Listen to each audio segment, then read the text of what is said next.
Chairman, I just wanted to join in with Senator Blumenthal here. This is a sham, and I just heard you talk about precedent. The closest precedent, which what matters to me, is what all of you said.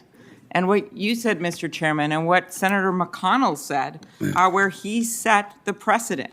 He said the American people should have a voice in the selection of their next Supreme Court justice. Therefore, when he was looking back at the Merrick Garland time, this vacancy should not be filled until we have a new president. This is even closer in time than that. And the best precedent that we really have is when Abraham Lincoln was president, and it was the closest in time that we have had in history to this, when a justice died closest to the election, and he waited until after the election to make the selection.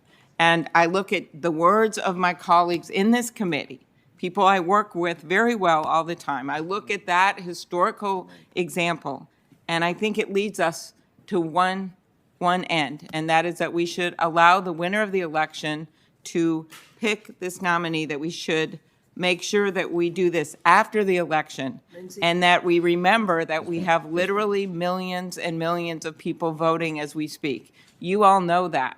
And the final thing that concerns me is that the president himself has been making it very clear why he wants this justice on the court. He said he wants 9 people after the election.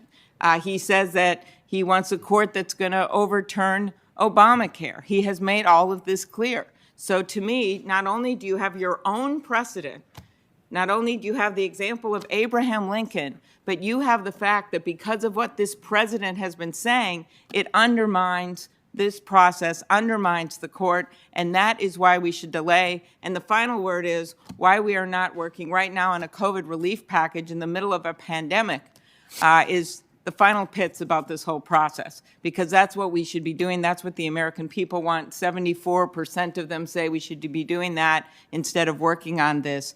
And I think the time has come to be honest about what's going on here. You're just trying to ram through this justice against your own words in light of everything this president has said, where he won't even commit to a peaceful transition of power. That's the world we're in right now. It's not some ivory tower where people are talking, with all respect to one of my colleagues, about the dormant commerce clause. This is about peaceful transition to power and the effect that this has on people's lives, the effect it has on their lives when the Affordable Care Act is hanging in the balance, and whether or not people are going to be kicked off of their health insurance for pre-existing conditions. That's what we should be focused on. Thank you. And I join Senator Blumenthal in his motion. I'll recognize Senator Feinstein in a moment. I feel as chairman, I want to hear anybody that wants to speak on this motion. We'll vote. We have a panel from the American Bar Association. We have an 8-person panel, 4 for, 4 against, chosen by the minority and the majority. I will do whatever my colleagues want in terms of motions and being heard. I hate it for the panel, but I'll let you decide what we do today. We're going to vote on the judge on October the 22nd, but I would prefer, if it's possible, we could hear from the panel, but I'll leave it up to my colleagues. Senator Feinstein.